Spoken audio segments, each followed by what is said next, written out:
el libro de Apocalipsis y que podamos tener el entendimiento, la luz acerca de lo que realmente el Señor nos ha dicho a través de la Escritura. Empezamos la clase pasada y dimos la introducción obviamente ya sobre el capítulo 6 y alcanzamos a ver los primeros 4 sellos. Quiero hacer un breve resumen para introducirnos nuevamente en esta parte. Hablaba de que ese primer sello era ese caballo blanco. Estábamos diciendo que muchos lo habían malinterpretado creyendo que ese caballo blanco y el que venía montado sobre ese caballo blanco era Jesucristo. Pero definitivamente hicimos la comparación con Apocalipsis 19, donde el Señor viene con gloria, con poder, y la misma escritura nos da la luz para saber que el que viene en Apocalipsis 19 es el Rey de Reyes, el Señor de Señores, que es el verbo de Dios, también lo analizamos, pero el que aparece acá en Apocalipsis 6 es alguien falso que viene montado sobre ese caballo blanco. Y también les decía que en muchas ocasiones, obviamente el blanco va a simbolizar pureza, va a simbolizar santidad, pero que aquí en Apocalipsis 6 el caballo blanco simboliza fuerza, simboliza temor, simboliza guerra, conquista, y es una paz fingida sencillamente que el diablo tratará obviamente de traer sobre la faz de la tierra por mano del anticristo. Eso es lo que la palabra obviamente nos enseña allí claramente, ¿sí? Como vemos, esos juicios que van a iniciar son plagas, son castigos de parte del Señor para la tierra, para los habitantes de la tierra, donde muchos obviamente creerán en el engaño del diablo por mano del anticristo. La palabra también nos decía que este traía un arco, ¿sí? Y ese arco lo usaban los guerreros en la antigüedad precisamente para impresionar a los ejércitos contrarios, ante todos los invasores partos. Y es ese guerrero falso que aparentemente viene a traer libertad, pero que definitivamente no viene sencillamente en esa actitud, sino a tomar o a fingir el lugar que solamente le pertenece a Dios nuestro Señor. El segundo, también hablábamos de una corona, ¿sí? Que traía, es lo que te decía en esta parte, es que tanto lo bueno como lo malo es controlado por Dios. Es decir, Dios permite, ¿sí?, que el enemigo tenga cierto poder, pero sobre esto está el control absoluto de Dios. Eso es lo que tratábamos de enseñar a través de la preciosa palabra de Dios. Es decir, que aunque en este tiempo final obviamente la maldad se multiplicará, el anticristo hará señales, prodigios mentirosos por manos del falso profeta, definitivamente Dios está en un control absoluto. Eso es lo que yo quiero que tú entiendas. O sea, al Señor no se le ha salido absolutamente nada de la mano, sino Él estará en un control total de estos juicios que se van a desatar sobre la faz de la tierra. Entonces el primer caballo era el caballo blanco. En Apocalipsis 6, el verso 3 y 4, veíamos al segundo caballo, que era el caballo rojo o bermejo. Este simboliza la guerra que va a haber sobre la tierra por medio de una humanidad rebelde, por medio de una humanidad que no se ha querido obviamente sujetar a Dios. Y les recordaba que a la mitad de la semana, es decir, a los 3 años y medio iniciales, ¿sí?, de la gran tribulación o del periodo denominado como la gran tribulación, el anticristo romperá el pacto y obviamente desatará una guerra principalmente contra el pueblo de los judíos. Obviamente habrá maldad, habrá asesinatos por montón, y lo que viene segundo caballo con ese jinete precisamente es a traer guerras sobre la tierra, la falsa paz y la falsa seguridad que el enemigo logró colocar, pues obviamente será quitada de la faz de la tierra. El tercer sello, o a la vez el tercer caballo, con su jinete, hablábamos de que era el caballo negro, y este caballo negro lo que simboliza es el hambre que va a venir sobre la faz de la tierra, ¿sí? La palabra obviamente nos habla precisamente de esa balanza. Quiero que lo mires allí, vamos allí a Apocalipsis 6, verso 5, para que lo miremos en la escritura literalmente. Dice aquí la palabra, perdóname un segundo, Apocalipsis 6, verso 5 dice la escritura, cuando abrió el tercer sello y al tercer ser viviente, que decía, ven y miré aquí un caballo negro y el que lo montaba tenía una balanza en la mano. Recuerda que las balanzas pues son utilizadas precisamente para medir el peso de cualquier alimento, de cualquier producto. Y lo que escuchaba Juan en medio de los cuatro seres vivientes era que decía 2 libras de trigo por un denario y 6 libras de cebada por un denario, pero no dañes ni el aceite ni el vino. Recuerda que el denario era el salario de un día de un trabajador y lo que la palabra está mostrando es que no todos van a poder comprar esos alimentos. Sí, son los alimentos de primera necesidad. Ahí se coloca el ejemplo de ese trigo, de esa cebada, pero lo que deja ver la palabra es que esos elementos de primera necesidad pues obviamente van a costar una cantidad impresionante. Recuerda que esto está sucediendo en medio de la gran tribulación. Entonces, ese juicio que Dios traerá una hambruna impresionante sobre la faz de la tierra. Y yo te decía, si en este momento hay hambre sobre la tierra, ¿cómo será en aquel tiempo donde el Señor obviamente traiga este juicio? ¿Sí? Donde no todos van a poder comprar. El Señor decía, no dañes el aceite ni el vino. El aceite obviamente sirve para cocinar un alimento como tal, pero de la misma manera, ¿de qué sirve sencillamente que el aceite esté ahí si tú no tienes alimentos para cocinar? Eso es lo que está mostrando la palabra.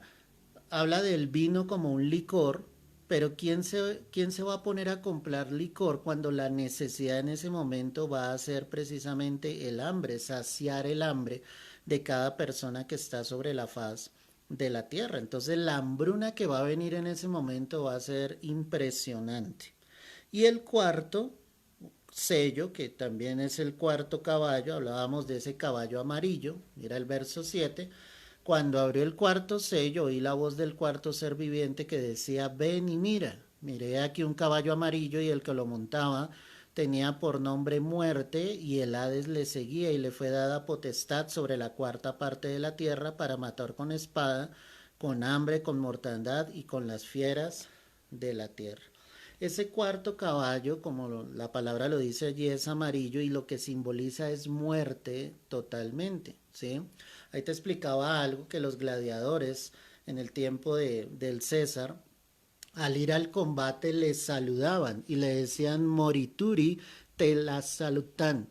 ¿Qué significa esto? Salve César, los que van a morir te saludan. ¿Por qué estamos hablando de esto? Porque sencillamente habrá muerte sobre la tierra, muerte cual nunca antes la ha habido, ni siquiera lo que nosotros hemos visto en estos días es absolutamente nada lo que ha de suceder sobre la faz de la tierra en ese momento. ¿Sí? Cuando habla de las fieras de la tierra, hicimos una comparación allí con Jeremías capítulo 12, verso 9, y habla de que esas fieras de la tierra serían los reyes de la tierra, que en otras palabras podría ser el anticristo y los poderes de este mundo que están bajo las órdenes del anticristo. Entonces volvamos a leer para que entendamos. Mira entonces Apocalipsis 6, verso 8. Miré aquí un caballo amarillo y el que lo montaba tenía por nombre muerte y el Hades le seguía.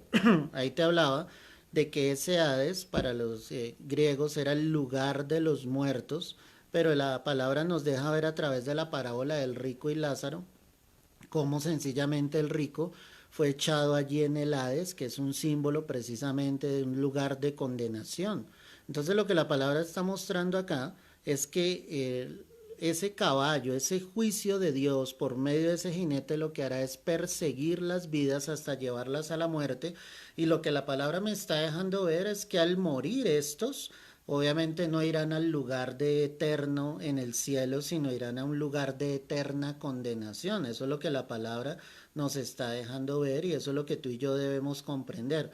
Eh, Aquí viene nuevamente como el conflicto, ¿no? Para muchos habrá salvación en el tiempo de la gran tribulación.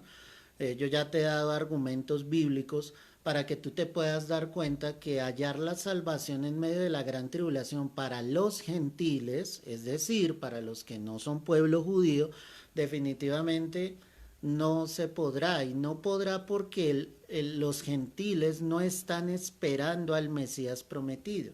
¿Sí? Los judíos sí están esperando a que el Mesías se manifieste, y aunque el Mesías ya vino, obviamente lo que la palabra me deja ver es que en ese tiempo habrá judíos que reconocerán a Jesucristo como el Salvador, como el Mesías prometido, y pues obviamente entregarán sus vidas a Cristo y tendrán que morir. La palabra lo vamos a analizar más adelante. Dice que estos serán decapitados, les cortarán la cabeza a causa del nombre de nuestro Señor Jesucristo. Entonces eso es lo que yo quiero que tú comprendas y entiendas en esta hora. ¿Sí? Muchos predicadores te pueden decir, si tú no te vas en el arrebatamiento, si tú no te vas en el rapto, podrás hallar la salvación en medio de la gran tribulación. Yo te digo todo lo contrario, ¿me entiendes? No, Dios es el único que tiene la última palabra, pero prefiero predicar en el sentido de que yo debo esperar al Señor como ladrón en la noche, porque Él vendrá de esa manera cuando nadie le espera, y prefiero predicar advirtiendo que el tiempo de salvación sencillamente es ahora, que no te puedes esperar a la gran tribulación creyendo que tú podrías llegar a sobrepasar ese momento, cuando definitivamente será un momento terrible, espantoso sobre la faz de la tierra. Entonces prefiero, a la luz de la palabra, como te lo he explicado, ¿sí?, decirte que solo los judíos podrán hallar la salvación en medio de la gran tribulación. Entonces cuando la palabra vuelve allí conmigo, el verso 8, estoy en la segunda parte, dice que la le seguía y le fue dada potestad sobre la cuarta parte de la tierra para matar con espada. Esto es algo impresionante. La cuarta parte de la tierra. Quiero que imagines eso. En el mundo hay más de 6.000 millones de personas. Si dividimos eso en cuatro, ¿sí?, nos daría de a 1.500 cada cuarta parte. Y lo que la palabra me dice es que sobre la cuarta parte de la tierra. O sea, es impresionante la cantidad de gente que va a hallar la muerte precisamente en ese momento. Todo porque no quisieron recibir el amor de Dios como la palabra misma lo dice. La pregunta para todos nosotros es si yo estoy preparado realmente para partir con el Señor, y a esto es a lo que nos debe llevar este estudio, a reflexionar realmente si estamos listos, si estamos preparados precisamente para partir con el Señor y definitivamente ya estar para siempre con Él. Esa es la reflexión grande que nosotros debemos hacer en esta hora. Regresando allí al verso 8, entonces dice que le fue dada potestad sobre la cuarta parte de la tierra para matar con espada, con hambre, que es el objetivo principal de ese sello, y dice con mortandad y con las fieras de la tierra. ¿Ok? Entonces esas mismas potestades, esos mismos poderes del anticristo perseguirán obviamente en algún momento a los judíos, ¿sí? Porque los judíos obviamente intentarán huir, ya sabiendo que este hombre, que era el anticristo, se había mostrado como el Mesías, como Dios, pero será un engaño total que vendrá sobre la tierra. Yo quiero decirte que todo lo que ha venido sucediendo en el mundo entero muestra claramente cómo el diablo ha venido preparando el terreno para manifestar al anticristo sobre la faz de la tierra. La palabra me deja ver que la iglesia no sabrá quién es el anticristo.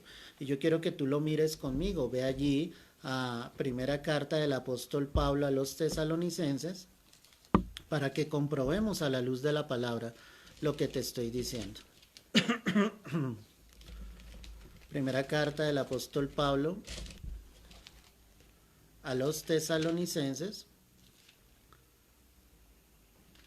Perdóname, segunda carta del apóstol Pablo a los tesalonicenses, el capítulo 2.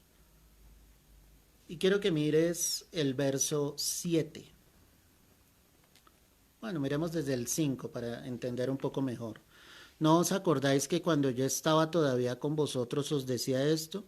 Y ahora vosotros sabéis lo que lo detiene. Está hablando acerca del anticristo. Dice, a fin de que a su debido tiempo se manifieste, porque ya está en acción el misterio de la iniquidad, solo que hay quien al presente lo detiene hasta que él a su vez sea quitado de en medio. El misterio de la iniquidad es precisamente todo lo que Satanás está fraguando para tratar de controlar el mundo por medio de un engaño. Es todo lo que vamos a empezar a ver acá a través de Apocalipsis. ¿Y qué es lo que lo está deteniendo? Lo que lo está deteniendo, mis amados, es la iglesia como tal.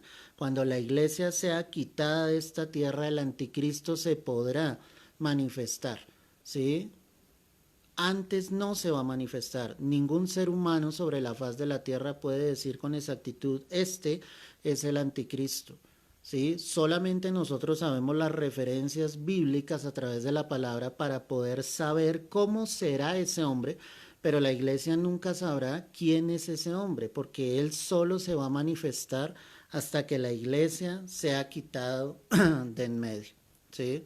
Entonces, mis amados, para que tú y yo lo tengamos presente. Hoy estamos tratando un tema bien profundo, ¿sí? No se te haga raro que en medio del estudio que hagamos te saquen de la transmisión, ¿sí? Porque es un tema que va en contra precisamente de lo que muchos no quieren que se sepa. Entonces de una vez te lo advierto, así que si se ve interrumpida tu transmisión, vuélvela a buscar para poderte reconectar y no perder lo que te estoy diciendo en esta hora. Entonces la palabra dice, ya está en acción el misterio de la iniquidad, solo que hay quien al presente lo detiene, que es la iglesia, hasta que él a su vez sea quitado de en medio. Y entonces se manifestará aquel inicuo a quien el Señor matará con el espíritu de su boca. Eso habla de la palabra de Dios, que fue lo que estudiamos en Apocalipsis 19, y destruirá con el resplandor de su venida. Y ahí es donde dice la palabra inicuo, cuyo advenimiento es por obra de Satanás, con gran poder y señales y prodigios mentirosos. Entonces la palabra me está dejando ver que Satanás tendrá el control sobre ese hombre que será el anticristo y que él actuará, como lo dice la escritura acá, con gran poder y con señales y prodigios mentirosos. Entonces ahí está claro. ¿Sí? La palabra entonces me deja ver que él solo se manifestará cuando la iglesia sea llevada en el arrebatamiento. Antes no, o sea, nosotros como iglesia no llegaremos a saber quién era el anticristo. La verdad es que no nos interesa. La verdad, lo único que nos interesa a nosotros como hijos de Dios es la venida de Cristo entre las nubes, en el rapto, en el arrebatamiento. Eso es lo que tú debes estar esperando. Ese era el resumen, ¿sí? De una manera rápida de lo que alcanzamos a ver en la clase pasada, la última parte. Y vamos a iniciar acá a partir del verso 9. Entonces dice la escritura, cuando abrí el quinto sello, vi bajo el altar las almas de los que habían sido muertos por causa de la palabra de Dios y por el testimonio que tenían. Y clamaban a gran voz diciendo, ¿hasta cuándo, Señor santo y verdadero, no juzgas y vengas nuestra sangre en los que moran en la tierra? Entonces yo te quiero dejar cosas claras acá. Muchos llegan a decir que esas almas de los que están clamando como por justicia son las almas de los creyentes, es decir, la iglesia. Pero vamos a hacer un resumen. La iglesia ya se ha ido al cielo, la iglesia ya está en el cielo después del arrebatamiento, la iglesia ha sido llevada al cielo, ya se celebraron las bodas, es decir, el matrimonio entre el Señor y la iglesia no tendría necesidad de estar clamando a Dios y de estarle diciendo, Señor, ¿hasta cuándo? Sí, no juzgas y vengas nuestras almas, ¿no? Porque es que la iglesia ya está en el cielo, la iglesia ya fue transformada, el Señor ya nos dio vestiduras nuevas, el Señor ya sencillamente presentó una iglesia santa, sin mancha, pura a su Padre. Entonces, ¿quiénes serán estos de los que están acá? Esos de los que te he venido hablando. Esos son los que han reconocido a Jesucristo en medio de la gran tribulación. Son los que han tenido que morir por causa del nombre de Jesús. Pero ¿quiénes son ellos? Son judíos, vuelvo a lo mismo. ¿Por qué me enfoco tanto en esto?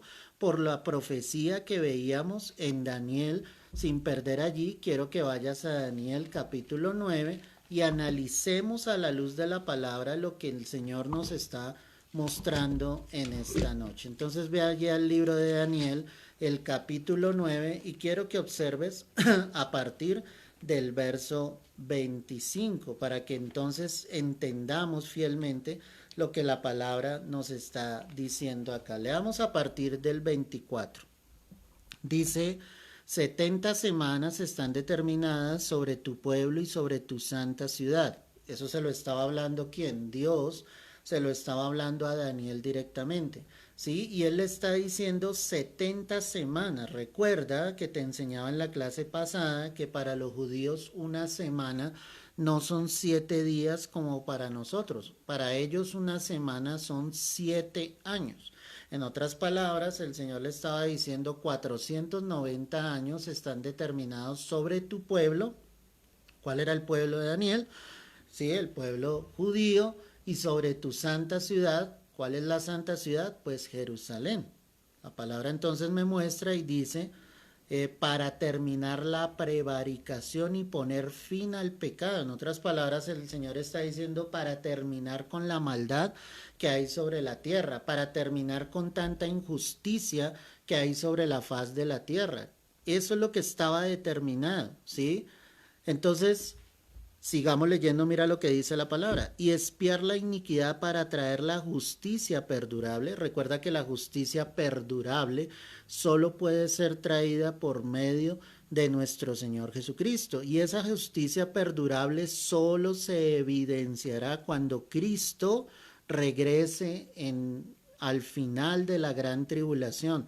En otras palabras, ¿sí? En la batalla de Armagedón, que es lo que está en Apocalipsis 19. Ya he tocado ese tema, pero obviamente cuando lleguemos allí a Apocalipsis 19 lo vamos a poder ver con más profundidad, pero es para que me puedas entender.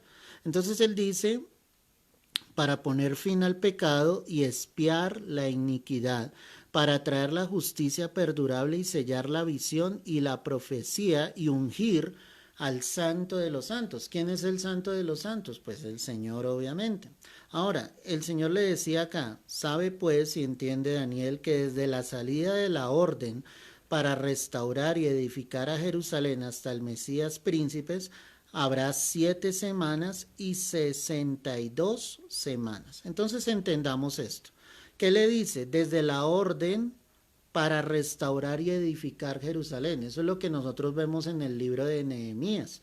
Cuando el pueblo regresó de la cautividad para reconstruir los muros, para reconstruir Jerusalén, ¿sí? Hasta que llegó el Mesías, es decir, hasta que Cristo se hizo hombre y vino sobre la faz de la tierra, dice que habría 69 semanas. Si tú sumas ahí esas 7 semanas y esas 62 semanas, ¿sí?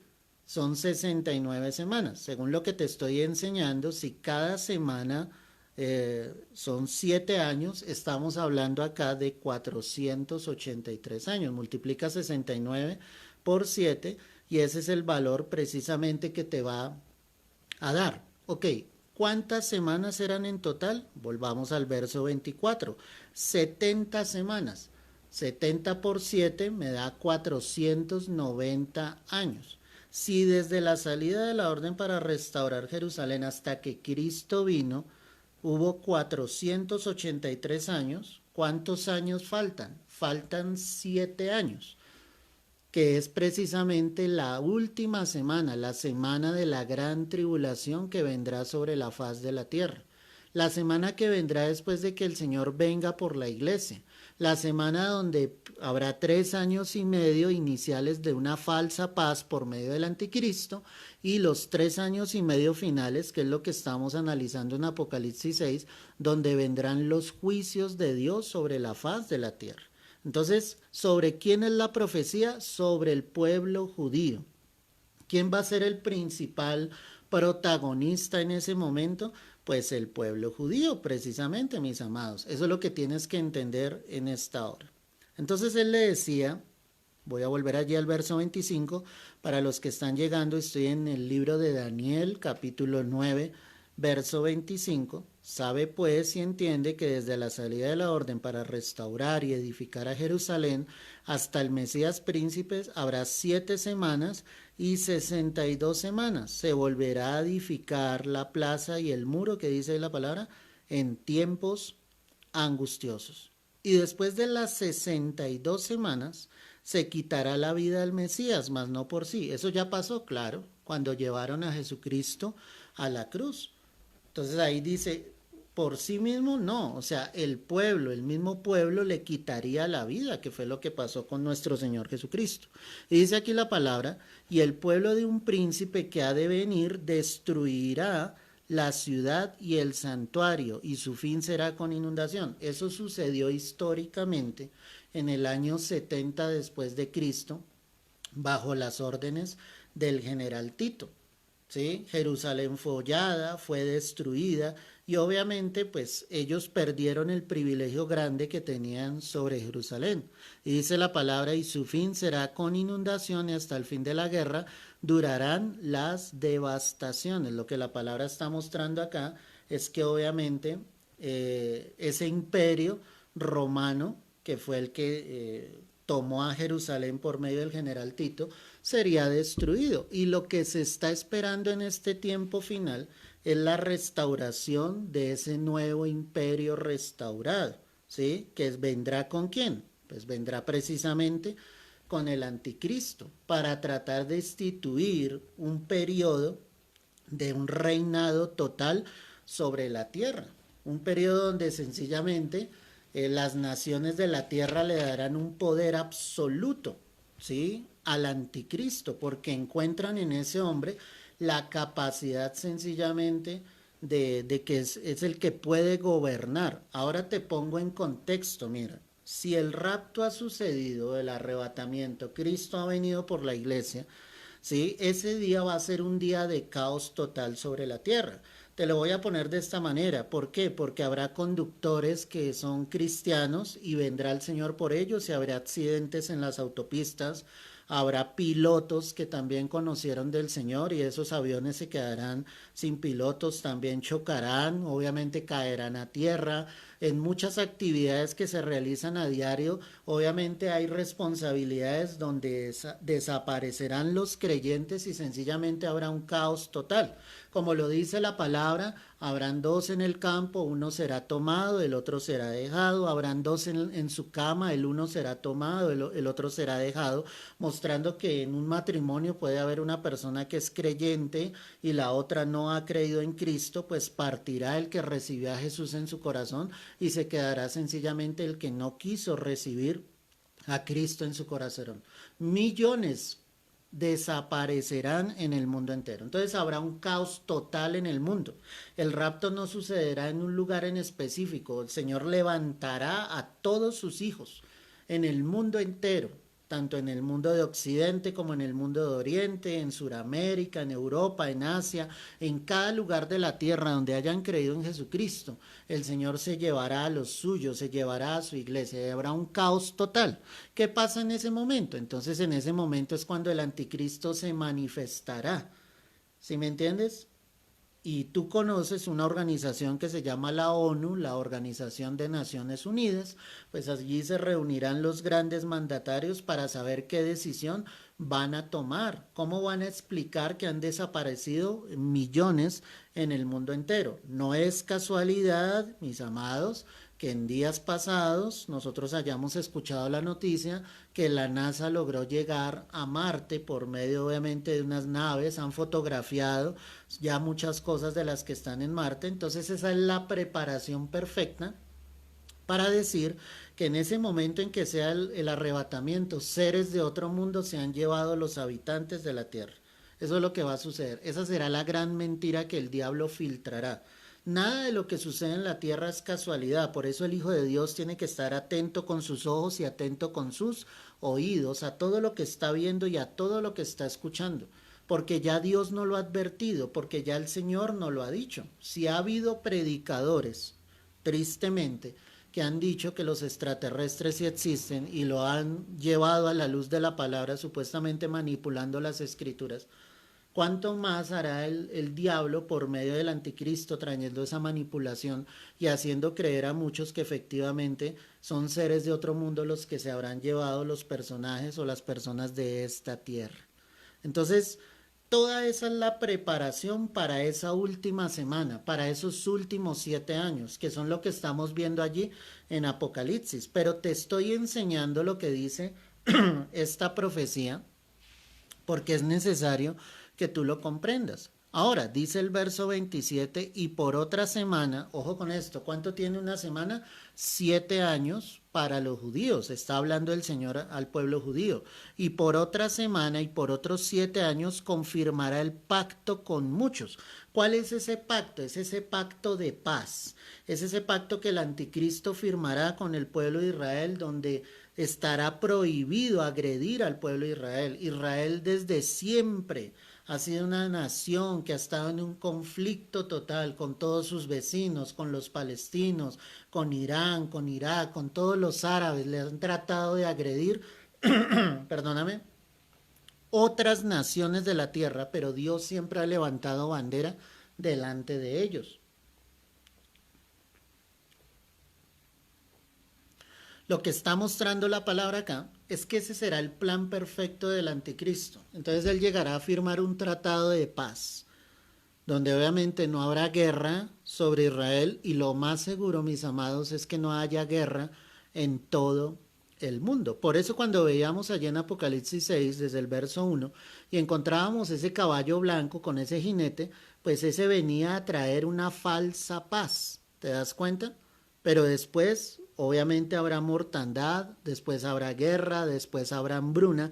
Todo eso será la consecuencia precisamente de que los habitantes de la tierra colocaron su confianza en ese hombre que ellos decían ser Dios, que él decía ser Dios. Ahora, volvamos al verso 27. Y por otra semana y por otros 7 años confirmará el pacto con muchos a la mitad de la semana. ¿Cuánto será la mitad de 7? 3 años y medio. Hará cesar el sacrificio y la ofrenda. Aquí viene otra parte importante, y te lo he dicho en otras ocasiones. La última noticia que nosotros podemos llegar a escuchar, ¿sí?, antes de nuestra partida en el arrebatamiento, puede ser sencillamente que en Jerusalén se va a reconstruir el tercer templo. ¿Sí? El templo que sencillamente está destinado para adorar a Dios, para que Dios se siente en ese lugar, porque los judíos siguen esperando al Mesías prometido. ¿Dónde se reconstruirá ese templo? Pues allí en Jerusalén, en un lugar donde está la mezquita, que es el templo de los musulmanes. Esa cúpula que tú ves allí en Jerusalén, ese es el lugar que está destinado precisamente para que se reconstruya el templo nuevamente. Los judíos ya tienen absolutamente todo listo, ya tienen los planos, absolutamente todo. Algunos han especulado que aún en las partes profundas ellos ya están colocando cimientos precisamente para levantar el templo. Pues no lo creo realmente, pero puede ser posible. Todo está preparado para que sencillamente se dé esto. ¿Por qué es tan importante el templo? Porque allí es donde el anticristo se sentará haciéndose pasar por Dios. Y con todo el poder que Dios permitirá que tenga el anticristo, que tenga el falso profeta, pues él hará señales, prodigios mentirosos. Tanto que dice la palabra que construirán una imagen, ¿sí?, con el rostro del anticristo, y esa imagen hablará. Y eso sorprenderá al mundo entero, y todo el mundo dirá, sí, él es Dios. Pero la palabra me está diciendo que es un engaño total de Satanás para tratar de tomar el lugar que única y exclusivamente le pertenece al Señor. Entonces, por eso la palabra dice que a la mitad de la semana, a los 3 años y medio, hará cesar el sacrificio y la ofrenda, y después con la muchedumbre de las abominaciones vendrá el desolador, hasta que venga la consumación y todo lo que está determinado se derrame sobre el desolador. Pues el desolador aquí es una palabra clara que nos hace referencia precisamente al mismo diablo, ¿sí? Como el Señor obviamente nos está mostrando esto en la palabra, ¿sí? Definitivamente habrá un cumplimiento de la profecía, habrá un cumplimiento de la palabra totalmente, ¿sí? Entonces, esta profecía de Daniel hace referencia directa a esa última semana. Si estuviste atento a lo que te estoy diciendo, ¿sobre quién es la profecía? La profecía es directamente sobre Israel, sobre el pueblo judío. Ahora sí regresemos a Apocalipsis y vamos a entender mucho más claro lo que te estoy diciendo. Apocalipsis 6, verso 9. Estamos ya en el quinto sello. Dice la palabra, cuando abrió el quinto sello, vi bajo el altar las almas de los que habían sido muertos por causa de la palabra de Dios. Muy bien, entendamos esto. Los que habían muerto por causa de la palabra de Dios. El apóstol Pablo dijo en la carta a los tesalonicenses, los muertos en Cristo resucitarán primero. Entonces dice él, después nosotros los que hayamos quedado seremos arrebatados juntamente con el Señor en el aire para estar para siempre con el Señor. ¿Sí? La iglesia ya partió al cielo. ¿Quiénes son estas almas? ¿Quiénes han muerto por causa de la palabra? Pues los que han muerto en ese momento son los que finalmente reconocieron que Jesucristo sí era el Mesías prometido. Pero ¿quiénes están esperando al Mesías? El pueblo judío. Los gentiles no están esperando al pueblo judío. Y si sencillamente en la salvación que Cristo está brindando en este momento, los gentiles no reconocen al Señor, no caminan con Dios, mucho menos en ese momento van a creer a todo lo que el Señor ha dicho a través de la palabra, porque el cristiano está esperando es que Cristo venga entre las nubes. Eso es lo que nosotros estamos esperando. Yo no estoy esperando que llegue la gran tribulación. Todo lo que estamos estudiando es para que nos demos cuenta lo que sucederá, pero yo no quiero estar en ese momento. Dios tampoco quiere que ni tú y yo tengamos que vivir ese momento, porque sencillamente lo que habrá es condenación, ¿sí? Algunos creen que van a poder sobrellevar eso, que ahí sí van a evangelizar, que ahí sí van a predicar el evangelio, pero en la clase pasada te decía, a la luz de la palabra, que Dios mismo va a enviar un poder engañoso sobre los que no recibieron el amor de la verdad para ser salvos. ¿Sí? Y es un poder engañoso para que le crean la mentira al anticristo. Vuelvo al verso 9. Cuando abrió el quinto sello, vi bajo el altar las almas de los que habían sido muertos por causa de la palabra de Dios y por el testimonio que tenían. Aquí hay algo claro. No era el testimonio que habían dado de Cristo, no era eso, sino el testimonio que habían recibido por ello. ¿Sí? El testimonio que habían recibido de parte de Dios. Miremoslo a la luz de la palabra. Hebreos capítulo 11, el verso 4.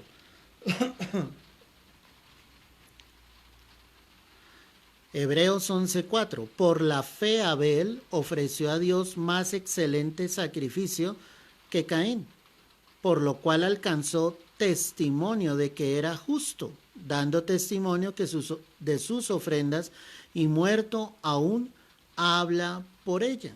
O sea, cuando Caín y Abel vinieron a ofrecer esa ofrenda, pues ellos sencillamente trajeron, ya conocemos la historia, Caín trajo, ¿sí? Algo de la tierra, y Abel trajo obviamente de lo más gordo de los primogénitos de las ovejas, porque él obviamente trabajaba pastoreando. Entonces lo que la palabra me está mostrando acá es que Abel, que fue el que recibió alabanza de parte de Dios, ofreció a Dios más excelente sacrificio que Caín, por lo cual alcanzó testimonio de que era justo. Él lo único que había hecho era traer una ofrenda a Dios, ¿sí? Y esa ofrenda fue agradable delante de Dios. ¿Por qué? Porque sencillamente Abel la trajo con un corazón sincero, con un corazón amoroso al Señor. Cuando estamos analizando esto, te decía que no era el testimonio que habían dado de Cristo, en el caso de Apocalipsis, sino del testimonio que habían recibido por ello. Vamos a Hebreos 11, perdóname, Hebreos 11:39, ve allí conmigo.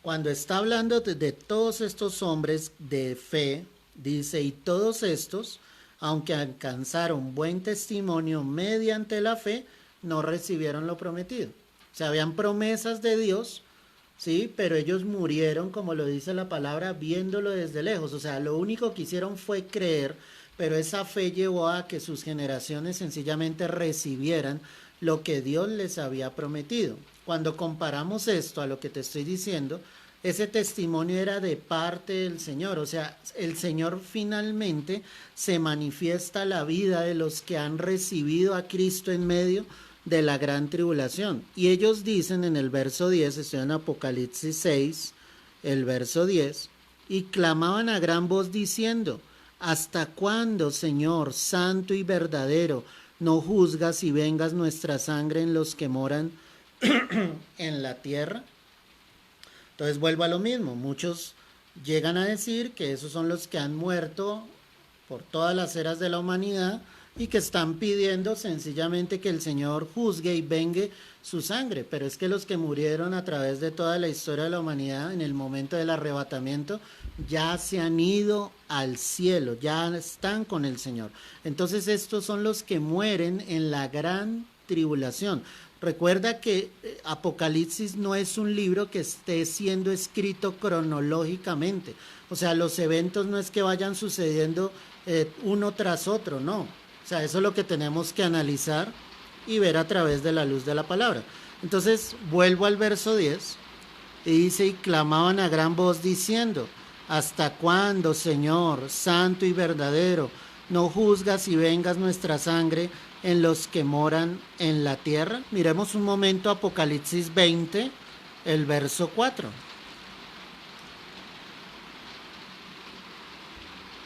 Dice la escritura: y vi tronos, y se sentaron sobre ellos los que recibieron facultad de juzgar, y vi las almas de los decapitados por causa del testimonio de Jesús y por la palabra de Dios, los que no habían adorado a la bestia ni a su imagen, y que no recibieron la marca en sus frentes ni en sus manos, y vivieron y reinaron, ¿qué dice la palabra? Con Cristo 1000 años. Si tú te das cuenta, en la referencia que está mostrando acá la escritura, nos está marcando una diferencia. Voy a volverlo a leer. Y vi tronos, y se sentaron sobre ellos los que recibieron facultad de juzgar. ¿Quiénes son los que recibieron facultad de juzgar? Pues es la misma iglesia, ya está en el cielo, ya está en una posición diferente, y ahí me marca la diferencia, y dice: y además de eso, es como si dijera así: vi las almas de los decapitados por causa del testimonio de Jesús. Lo que la palabra está mostrando es lo que sucederá en medio de la gran tribulación. Todo aquel que no, obviamente, adorara a la bestia sería decapitado, le cortarían la cabeza. Y eso es lo que Juan está viendo en la revelación que está aquí escrita: y vi las almas de los decapitados por causa del testimonio de Jesús y por la palabra de Dios. Y es claro al decir: los que no habían adorado a la bestia ni a su imagen, y que no recibieron la marca en sus frentes ni en sus manos, y vivieron y reinaron con Cristo 1000 años. Lo que quiero mostrarte con este texto es que ahí se muestra la diferencia. Y si tú lo comparas con lo que estamos leyendo en Apocalipsis 6, son exactamente los mismos personajes. Vuelvo a Apocalipsis 6, verso 9. Cuando abrí el quinto sello, vi bajo el altar las almas de los que habían sido muertos por causa de la palabra de Dios y por el testimonio que tenían. ¿Te das cuenta? Entonces ahí ya me está aclarando la palabra, ya me está dando luz. ¿Quiénes son? No son la iglesia, ¿sí? Son los que han reconocido a Jesús en ese momento en medio de la gran tribulación. Son los que no adoraron a la bestia, son los que no se dejaron marcar con la marca de la bestia, y por esa razón serán muertos, serán decapitados. Ahora el verso 11 dice: y se les dieron vestiduras blancas, y se les dijo que descansasen todavía un poco de tiempo, hasta que se completara el número de sus consiervos y sus hermanos, que también debían ser muertos como ellos. Entonces ahí está diciendo: faltan otros por morir, ¿sí? Por causa del testimonio de Cristo. Faltan otros que sencillamente reconozcan a Cristo como el Mesías prometido. Quiero que vayas conmigo a Efesios capítulo 5.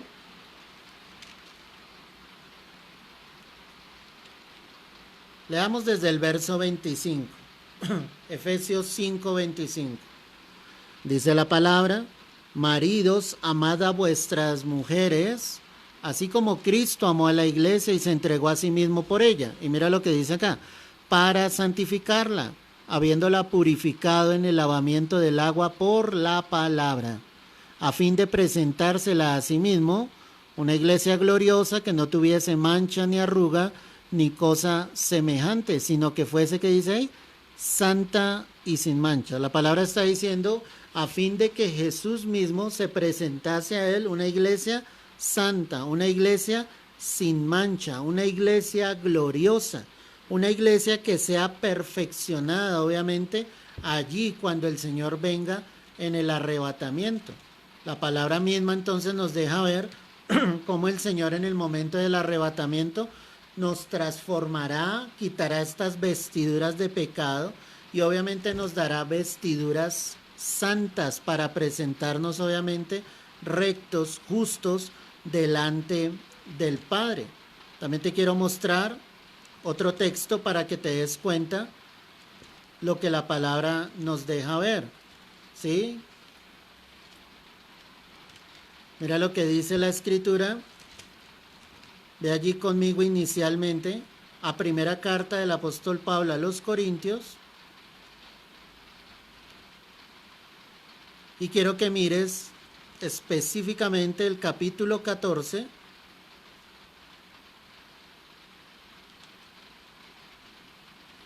Y mira el verso, perdóname, capítulo 15. Mira el verso 50. Por esto digo, hermanos, que la carne y la sangre no pueden heredar el reino de Dios, ni la corrupción hereda la incorrupción. ¿Qué está mostrando inicialmente aquí la palabra? Pablo está diciendo claramente a la iglesia que esta carne, que esto terrenal no puede heredar lo celestial, no puede heredar el reino de Dios. Y dice la palabra, el verso 51, he aquí os digo un misterio, no todos dormiremos, pero todos seremos transformados. Él está hablando de los creyentes de la iglesia. Dice, no todos vamos a morir, pero lo que sí es seguro es que todos seremos transformados en un momento, en un abrir y cerrar de ojos, a la final trompeta, porque se tocará la trompeta y los muertos serán resucitados incorruptibles y nosotros seremos transformados, porque es necesario que esto corruptible se vista de incorrupción y esto mortal se vista de inmortalidad. Cuando él dice esto mortal se vista, habla de un cambio, habla de una transformación, habla de que este hombre de pecado no va a entrar en el cielo, habla sencillamente de que el Señor colocará en nosotros vestiduras diferentes para poder llegar al cielo. Todo esto te lo estoy diciendo por lo que dice aquí en Apocalipsis 6, cuando la palabra dice en el verso 11, y se les dieron vestiduras blancas. La pregunta es, si a la iglesia ya se le han dado vestiduras blancas estando en el cielo, ¿qué necesidad tiene Dios de volvernos a dar vestiduras blancas?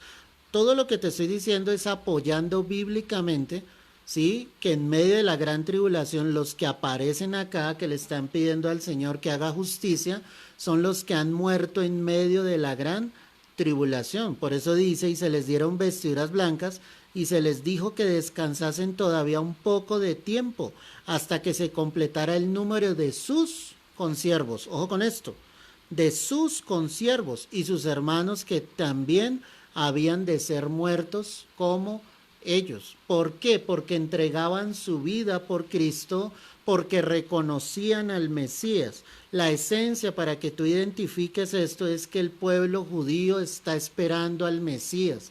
Los gentiles no están esperando al Mesías. Perdóname si lo he repetido muchas veces en esta noche, pero es que es necesario que lo tengas claro. Que si alguien te dice, hermano, y si yo no me voy en el arrebatamiento, tendré otra oportunidad. Tú tienes que decirle a esa persona, no tendrás otra oportunidad. Tu oportunidad de salvación es ahora, antes de que Cristo venga entre las nubes. De otra manera, hermano, el creyente viviría como bien le parezca. ¿Sí me entiendes?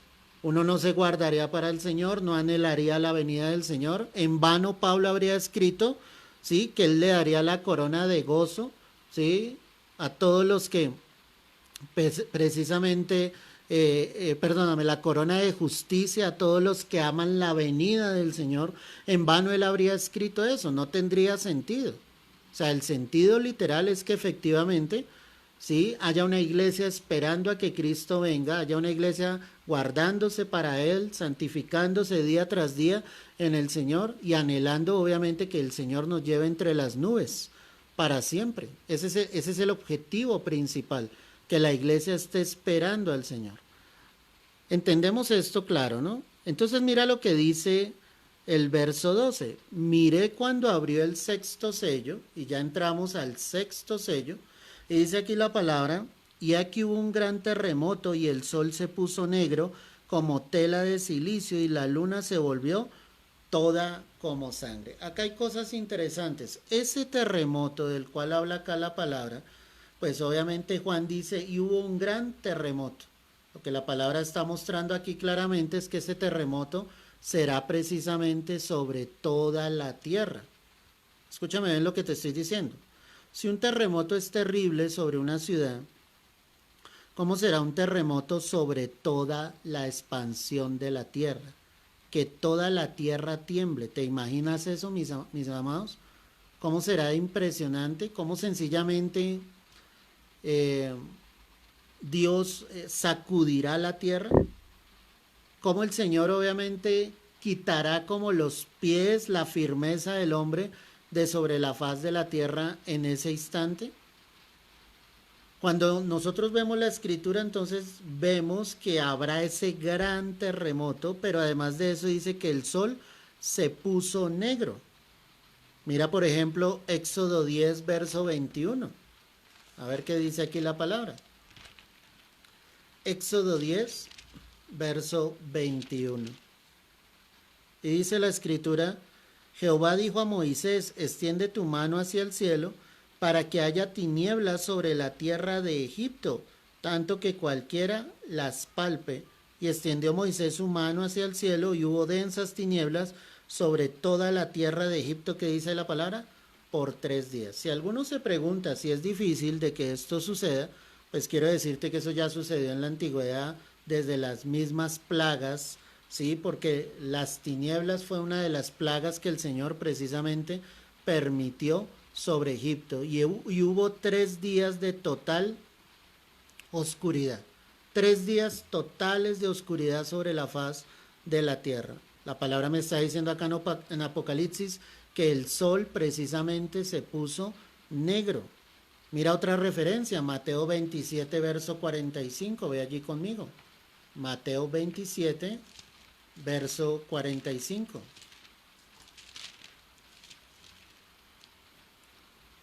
Y desde la hora sexta hubo tinieblas sobre toda la tierra hasta la hora novena. ¿En qué momento es este? En el momento en que Cristo muere. Y la palabra me está diciendo que hubo tinieblas sobre toda la tierra. ¿Cuántas horas? Desde la hora, ¿qué? Voy a volverlo a leer, verso 45, esto es Mateo 27, 45. Y desde la hora sexta hubo tinieblas sobre la tierra hasta la hora novena. ¿Cuántas horas duró la tierra en tinieblas? 3, en el momento en que Cristo muere. ¿Sí? El sol se oscureció. Es decir, que cuando la palabra dice aquí en Apocalipsis que el sol se puso negro, pues no tiene absolutamente nada de extraño. Yo te contaba en la clase pasada que en Japón, hacia las 2 de la tarde en algún momento, ¿sí? La tierra se oscureció totalmente, ¿sí? O sea, los fenómenos que vemos acá ya el Señor nos ha permitido observarlos en algún instante. O sea, no es absolutamente nada raro lo que la palabra nos está diciendo. Si vemos los terremotos, pues los terremotos son fuertes en diversas ciudades, en diversos momentos. Lo que va a ser terrible acá es que habla de un gran terremoto. Juan no dice va a haber un gran terremoto sobre Jerusalén, por decir algo. Él habla de un gran terremoto y lo que deja ver es que será un gran terremoto sobre toda la faz de la tierra. Dice la palabra que el sol se puso negro como tela de silicio, o sea, definitivamente una oscuridad, unas tinieblas totales. ¿Es imposible para Dios esto? No, es posible. Es posible totalmente, es que te lo voy a poner así de sencillo.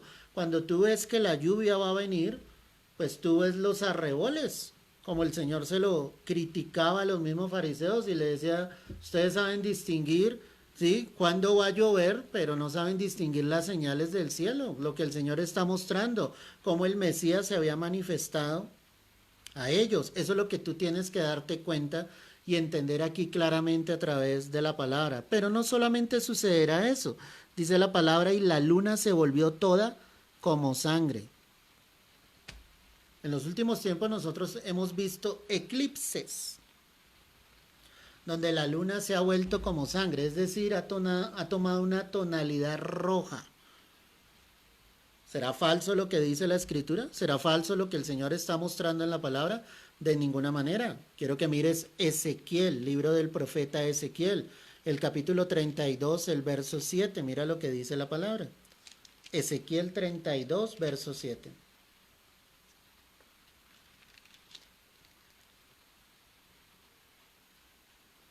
Y cuando te haya extinguido, cubriré los cielos y haré entenebrecer sus estrellas, y el sol cubriré con nublado, y la luna no hará resplandecer su luz. Qué tremendo. Lo hemos dicho en otras ocasiones, la luna no brilla con luz propia, la luna brilla es porque el sol está detrás de ella y con la luz del sol es que la luna obviamente logra resplandecer, pero aquí lo interesante es que la luna se vea como sangre, se vea roja. Los eclipses ya han sido dados sobre la Tierra, es decir que lo que Apocalipsis me está diciendo no es una locura. Si alguien en algún momento dijo esto es una locura, ¿cómo sencillamente el sol se pondrá negro? Es imposible, pero la tierra se ha oscurecido, se ha llenado de tinieblas, la luna se ha convertido en sangre de color rojo, la hemos visto en eclipses que han sucedido en estos últimos tiempos, no hay nada de raro, pero aparte de eso dice el verso 13, ve allí conmigo, y las estrellas del cielo cayeron sobre la tierra, como la higuera deja caer sus higos cuando es sacudida por un fuerte viento. Entendemos que el libro de Apocalipsis tiene figuras, ¿sí? Juan muestra con claridad qué era lo que estaba viendo, pero él dice que las estrellas del cielo cayeron sobre la tierra. Pues una estrella está a más de 5 millones de kilómetros de distancia de la tierra. O sea, cuando tú y yo miramos hacia el cielo y vemos las estrellas, definitivamente, pues esa estrella está a millones de kilómetros de distancia. Si la vemos es porque es demasiado grande, si la vemos es porque resplandece con fuego incandescente, y si lo tomamos literalmente una estrella cayendo hacia la Tierra, una sola estrella, pues no sé si alcanzaría a destruir la Tierra. Puede ser una figura que el Señor esté usando acá, pero miremoslo a la luz de la palabra. Isaías 34, verso 4, porque Él lo compara con los higos también. Mira Isaías, capítulo 34, el verso 4.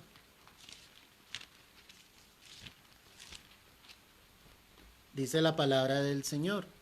Y todo el ejército de los cielos se disolverá, y se enrollarán los cielos como un libro, y caerá todo su ejército como se cae la hoja de la parra y como se cae la de la higuera. Y el Señor está haciendo la misma comparación que Juan obviamente nos estaba mostrando acá en Apocalipsis en relación con esa higuera. Voy a volverlo a leer, vuelve allá Apocalipsis 6. Dice, y las estrellas del cielo cayeron sobre la tierra, como la higuera deja caer sus higos cuando es sacudida por un fuerte viento. Entonces, si lo pensamos de esta manera, solamente el hecho de que las estrellas cayeran del cielo, pues la mortandad que habrá sobre la tierra será impresionante.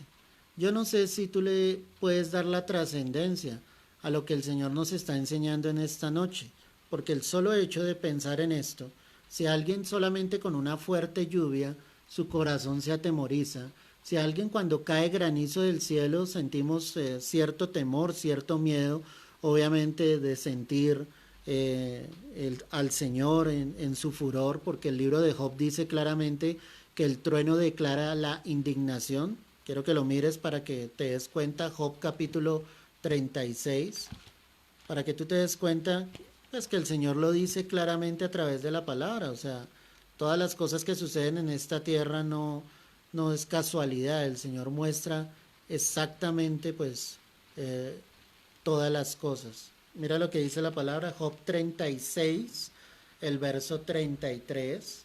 Dice, el trueno declara su indignación y la tempestad proclama su ira contra la iniquidad. Es decir, que cada vez que la lluvia cae, que hay esos fuertes aguaceros, esas fuertes tempestades, cuando hay truenos, el Señor está declarando la indignación sobre la tierra a causa del pecado. La tempestad está proclamando la ira contra la iniquidad, contra la maldad que hay sobre la faz de la tierra. Si nosotros sentimos el poder de Dios en esos momentos, sentimos el poder de Dios cuando hay un terremoto, ¿cierto? Cuando toca el mar y hay un tsunami. Si sentimos temor sencillamente cuando suceden cosas sobrenaturales en el ámbito, obviamente, material, donde vemos el poder grande de parte del Señor, ¿cómo serán esos juicios cuando el sol se oscurezca, cuando la luna se convierta en sangre o cuando las estrellas del cielo sencillamente caigan sobre la faz de la tierra? No llego a imaginar esos momentos de angustia, de aflicción, esos momentos de dolor para los habitantes de la tierra, pero todo esto, mi amado, porque sencillamente no quisieron recibir el amor de la verdad, todo esto porque rechazaron el llamado de salvación. Y te lo digo así abiertamente, mi amado, puede que tú conozcas del Señor hace muchos años, pero tristemente si alguno de los tuyos no reconoce al Señor, él tendrá y ella tendrá que sufrir estos juicios de parte de Dios. El amor y la misericordia de Dios está extendida sobre todos nosotros, pero hay muchos que no quieren venir definitivamente a los pies de Cristo. Hay muchos que rechazan ese llamado y lo único que tendrán que vivir es el juicio de Dios. Es triste, pero es lo real.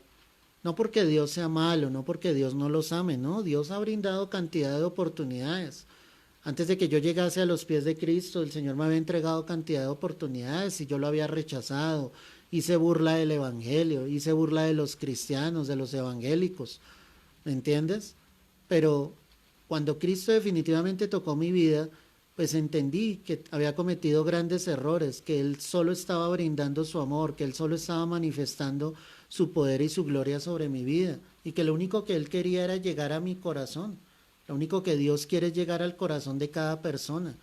Muchos dirán en aquel momento, ese Dios es perverso, es malvado con nosotros, pero no entienden que es el amor de Dios, que Dios ya había brindado miles de oportunidades para que muchos viniesen al arrepentimiento, pero que definitivamente había una humanidad envanecida, solo pensando en sí mismos. El verso 14, estoy en Apocalipsis 6, dice, y el cielo se desvaneció como un pergamino que se enrolla, y todo monte y toda isla se removió de su lugar. ¿Te das cuenta lo que está mostrando la palabra acá? Dice que el cielo se desvaneció, se enrolló como un pergamino. Hay figuras en la palabra de esto. Isaías capítulo 34, el verso 4, mira lo que dice la escritura. Isaías 34, verso 4.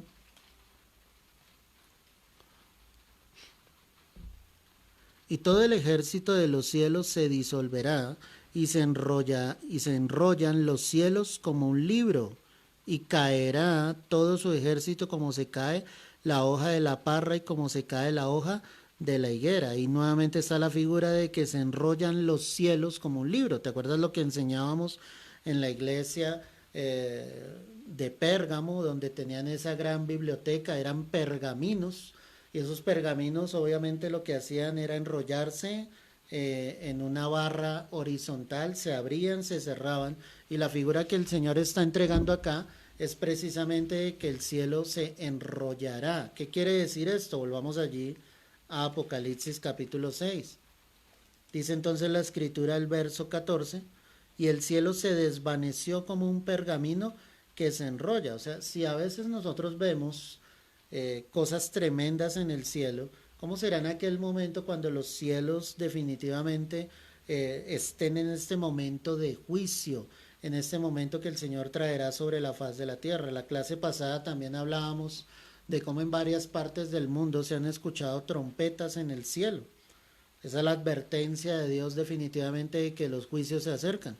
¿Sí? Nunca se había escuchado de parte de los científicos el fenómeno que ellos llaman como el cielo moto. Pero apenas empezaron en varias partes del mundo a escucharse esto, ahí sí sacaron los términos diciendo que era eso, que era un fenómeno natural, porque para el ser humano todo lo que suceda son fenómenos naturales, nunca van a ir en pos de lo que la palabra dice, porque definitivamente vana es la sabiduría del hombre, nunca van a reconocer a Dios, al Señor como tal. Quiero que mires también segunda carta de Pedro, capítulo 3, el verso 10. Segunda carta del apóstol Pedro, capítulo 3, verso 10. Pero el día del Señor vendrá como ladrón en la noche, en el cual los cielos pasarán con grande estruendo y los elementos ardiendo serán deshechos y la tierra y las obras que en ella hay serán quemadas. Ahí hay una figura clara de cómo los cielos pasarán con grande estruendo cuando el Señor venga por segunda vez y coloque sus pies en esta tierra. Pues Él vendrá con gran gloria, Él descenderá ya con su iglesia, Él vendrá y vencerá a sus enemigos, como lo dice Apocalipsis 19, con la espada del Espíritu, con la espada que sale de su boca, y ahí es donde vemos la victoria grande, inefable, de parte de Dios. Cuando Juan está viendo esa revelación acá en Apocalipsis y nos está dando esta descripción que el cielo se desvaneció como un pergamino que se enrolla y todo monte y toda isla se removió de su lugar. Imagínate eso, los montes quitándose de su lugar, las islas quitándose de su lugar, es algo impresionante, es algo grande, es algo poderoso, que ¿quién es el único que puede hacer eso? Dios, Dios totalmente, ¿sí? Dios es el único que sencillamente puede quitar un día, como la palabra nos lo narra, ¿sí? Y los científicos tuvieron que aceptar que le faltaba un día a la humanidad, como sucedió allí en el contexto bíblico, cuando el sol se detuvo precisamente. Entonces, a veces el ser humano no reconoce el poder de Dios. Todo lo tratan de llevar desde el punto de vista científico, todo lo tratan de llevar dentro de la sabiduría humana, pero dice aquí la palabra que en esos tiempos el juicio de Dios definitivamente vendrá, todo monte será removida, toda isla será quitada de su lugar. O sea, humanamente es imposible que una isla sea quitada de su lugar y trasladada a otro, pero Dios sí tiene el poder precisamente para hacerlo. Apocalipsis 6, verso 15 dice, y los reyes de la tierra, y los grandes, los ricos, los capitanes, los poderosos, y todo siervo y todo libre, se escondieron en las cuevas y entre las peñas de los montes, y decían a los montes y a las peñas, caed sobre nosotros y escondednos del rostro de aquel que está sentado sobre el trono y de la ira del Cordero, porque el gran día de su ira ha llegado y quién podrá sostenerse en pie. O sea, es impresionante. Ellos dicen, es el Cordero, es el gran día de la ira de Dios, es el que está sentado en el trono, pero el hecho de que ellos dijesen eso no quiere decir de que ellos reconociesen en su corazón quién era el Señor. Aquí aparecen 7 grupos de personas. Quiero que los anotes allí donde tú estás. ¿Cuáles son esos 7 grupos? El primero dice los reyes de la tierra. Es decir, habla de esos mandatarios, de esos que gobiernan, obviamente, ¿sí? Sobre cada nación, sobre cada lugar. El segundo grupo habla de príncipes y gobernadores, un cargo un poco menor, pero también con mucho poder. El tercero que dice acá la palabra, ve allí conmigo, estoy en verso 15 de Apocalipsis 6. El primero, te lo repito, los reyes de la tierra. El segundo, los grandes, esos grandes son los príncipes, los gobernadores. Habla de los ricos, habla tal vez de jefes militares. El cuarto grupo dice los ricos, los capitanes, los poderosos. Esos ricos son los que tienen influencia, tienen poder, tal vez no están en mandos militares, tal vez no están en el gobierno, pero son personas con bastante dinero sobre la faz de esta tierra. Habla de los poderosos, esos poderosos son los potentados, los que tienen una educación superior, los que lograron estudios universitarios, los que ejercieron sus carreras y obviamente sus carreras les han dado para vivir cómodamente. Habla de los siervos, esos siervos son los esclavos, Son los trabajadores, son los empleados de una empresa, son los que han estado allí durante toda su vida trabajando para otras personas, para otras empresas, para un negocio, ¿sí? Y finalmente dice, y todo libre se escondieron. Esos libres, quiero que mires Lucas 23, verso 30. Y miramos allí lo que dice la palabra.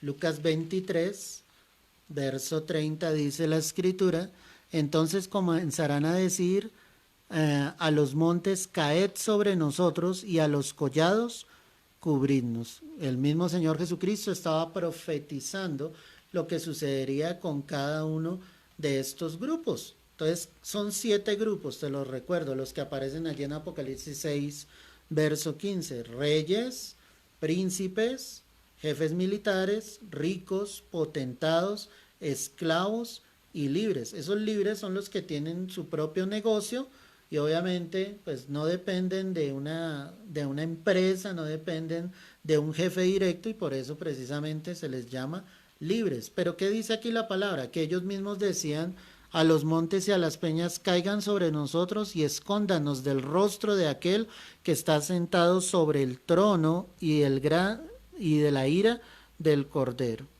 Esa ira del Cordero, para que tú la entiendas, es la ira del amor despreciado. O sea, yo quiero que tú pienses, Jesucristo brindando su amor día tras día a la humanidad, pero ¿cuántos le han despreciado? ¿Cuántos le han hecho a un lado? ¿Cuántos no le han tomado en cuenta? Sino más para el creyente. Muchos desprecian la palabra, teniendo la oportunidad de escucharla. Nosotros por la gracia y la misericordia de Dios estamos pudiendo transmitir día tras día. Todos los días entregamos un mensaje a las 9 de la mañana, un mensaje de reflexión, un mensaje que dura 20, 25 minutos por mucho. Y a veces a su pueblo y a veces a muchos les cuesta recibir la palabra.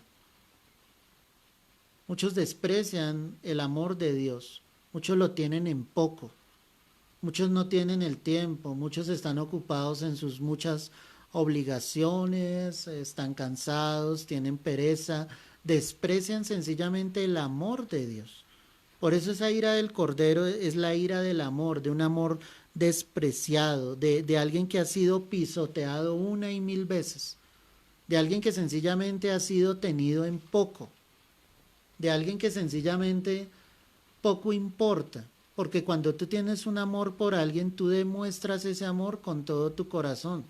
Tú estás atento a lo que el Señor te está diciendo, tú estás atento a lo que Dios te está revelando, lo que Dios te está mostrando, pero esta humanidad, y empezando por la iglesia, está teniendo tan en poco las cosas de Dios.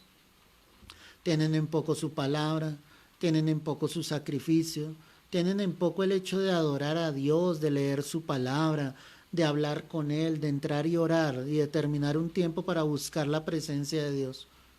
Por eso esa ira del Cordero, vuelvo y te digo, es la ira del amor despreciado, es la ira del amor pisoteado 1 y 1000 veces, ¿sí? De que a pesar de haber llegado a la cruz, para muchos no les importa, no les interesa, no se dan cuenta de ese amor, lo tienen sencillamente en poco, no les interesa.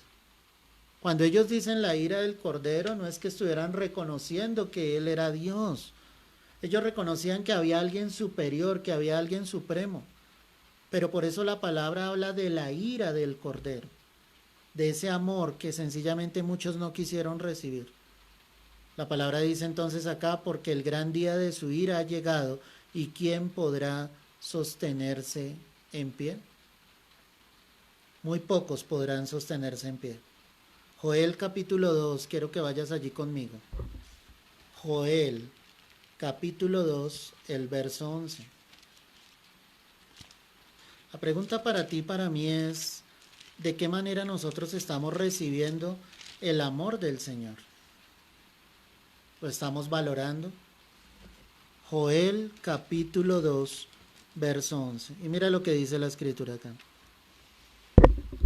Y Jehová dará su orden delante de su ejército, porque muy grande es su campamento, fuerte es el que ejecuta su orden, porque grande es el día de Jehová y muy terrible.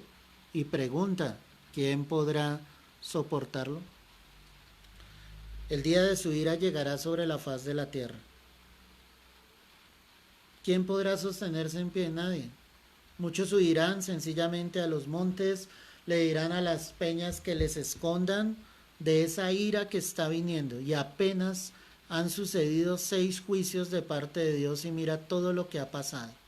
Ese es el comienzo de la gran tribulación como tal. Pero nosotros tenemos que entender, y quería llegar a esta parte en esta noche, porque es necesario que tú entiendas cómo será ese periodo de la gran tribulación. ¿Cómo será? Entonces quiero que mires a través de la palabra estos textos.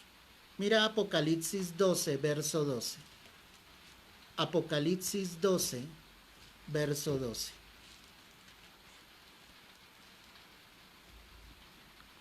Por lo cual alegraos cielos y los que moráis en ellos.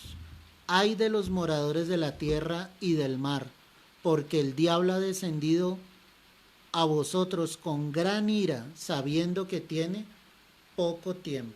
Pues en el tiempo de ese juicio, Satanás tratará de levantarse, tratará de mostrar su poder, pero definitivamente lo que vendrá es juicio de parte de Dios para Satanás primeramente, porque él fue el primero que se rebeló contra el Señor, y por eso dice, sabiendo que le queda poco tiempo. Segunda carta a los Tesalonicenses, capítulo 2, verso 9.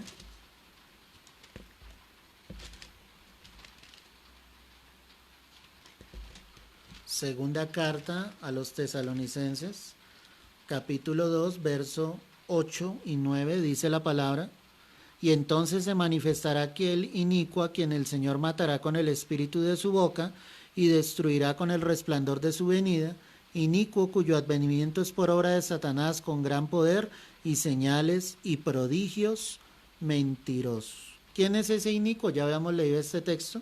Ese inicuo precisamente es el anticristo, el cual el Señor le permitirá por medio de Satanás que haga señales y prodigios mentirosos sobre la tierra. Estoy hablando exactamente de todo lo que sucederá en medio de la gran tribulación. Lo primero entonces, ¿qué será?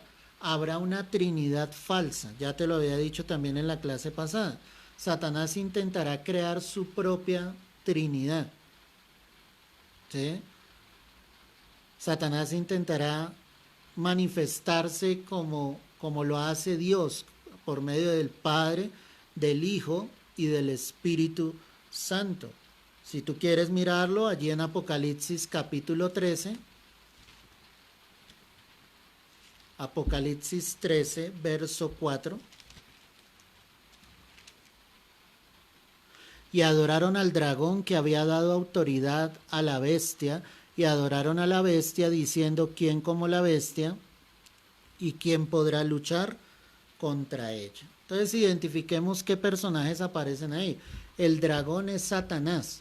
La palabra nos deja ver, sin perder allí, mira Apocalipsis 20, verso 2, dice la escritura: y prendió al dragón, la serpiente antigua, que es el diablo y Satanás, y lo ató por 1000 años. Acá el verso 2 me menciona exactamente los nombres de Satanás. Le llaman el dragón, le llaman la serpiente antigua, le dicen diablo o le dicen Satanás. Cuando leo acá Apocalipsis 13, verso 4, y dice: y adoraron al dragón, en otras palabras, y adoraron al mismo diablo que había dado autoridad a la bestia. ¿Quién es la bestia? La bestia precisamente es el anticristo.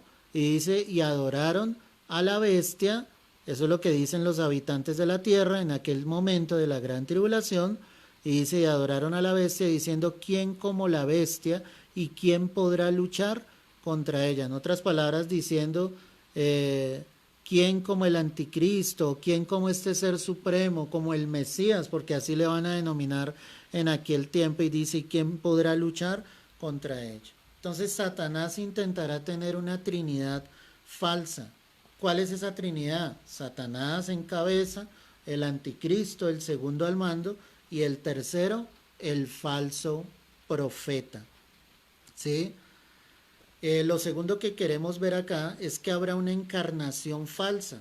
Mira, segunda carta a los tesalonicenses nuevamente, capítulo 2 versos 8 y 9. Segunda carta a los tesalonicenses, capítulo 2 versos 8 y 9. Y allí terminamos. Segunda carta a los tesalonicenses, capítulo 2 versos 8 y 9. Nuevamente la palabra dice, y entonces se manifestará aquel inicuo a quien el Señor matará con el espíritu de su boca y destruirá con el resplandor de su venida. Inicuo cuyo advenimiento es por obra de Satanás, con gran poder y señales y prodigios mentirosos. Entonces lo que decimos que es que habrá una encarnación falsa, es que el anticristo se tratará de manifestar como si fuera el Mesías prometido, como si fuera Dios encarnado, ¿sí? En ese hombre es la mentira grande que obviamente el anticristo tratará de manifestar.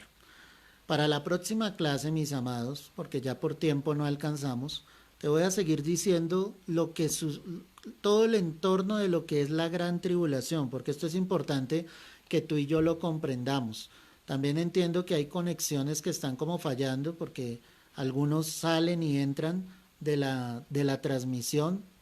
Quiero que me entiendas también esto, el tema que estamos tratando es un tema que deja ver lo que el enemigo quiere traer, obviamente, sobre la faz de la tierra. No se nos haga raro que, como te lo dije al comienzo, que interrumpan la transmisión, no se nos haga raro que sea difícil, que obviamente en la repetición el video pueda estar. Tenemos que orar, pedirle al Señor, porque ya estamos tratando un tema trascendental que da a luz lo que realmente es el misterio de la iniquidad, como lo dice la preciosa palabra de Dios.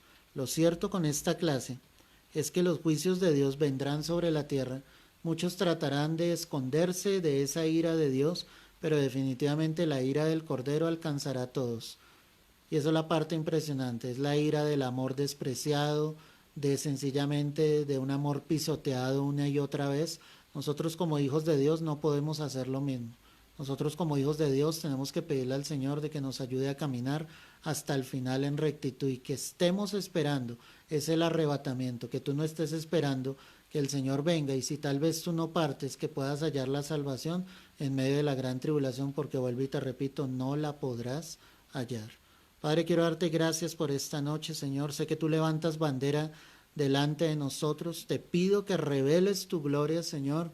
Te pido, Señor, en el nombre de Jesús, que todo impedimento que Satanás ha intentado colocar en esta noche, Señor, para que tu palabra fluya y llegue a muchas vidas y a muchos corazones, Señor, todo lo que el enemigo ponga sea quitado en el nombre de Jesús. Yo creo en tu poder, creo en tu palabra, Señor, creo que las puertas del Hades no prevalecerán contra tu iglesia, Señor, y creo firmemente que tú levantas bandera y nos llevas de gloria y gloria y de victoria en victoria, Señor. Ayúdanos a permanecer.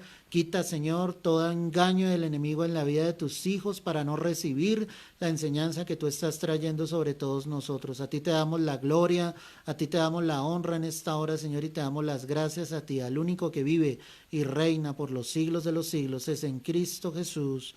Amén y amén. Amén, mis amados. Dios te bendiga.